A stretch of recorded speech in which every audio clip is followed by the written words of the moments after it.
Sirat al-Mustaqim is. The Quran says, فَاسْأَلُوا أَحْلَ الذِّكْرِ. The Ahlul Dhikr is.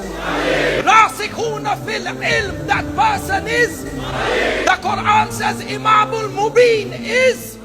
The Quran says, Khairul Bariya is. The Quran says, Dhil Qurba is. The Quran says, As-Sabiqun As-Sabiqun is. The Quran says, Imamul Mubin is.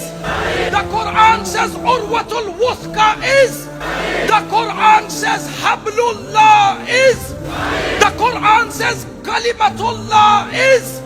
The Quran says, Yadullah is. The Quran says, Ayatul Wilaya, where the person who gave his ring in ruku, that person is.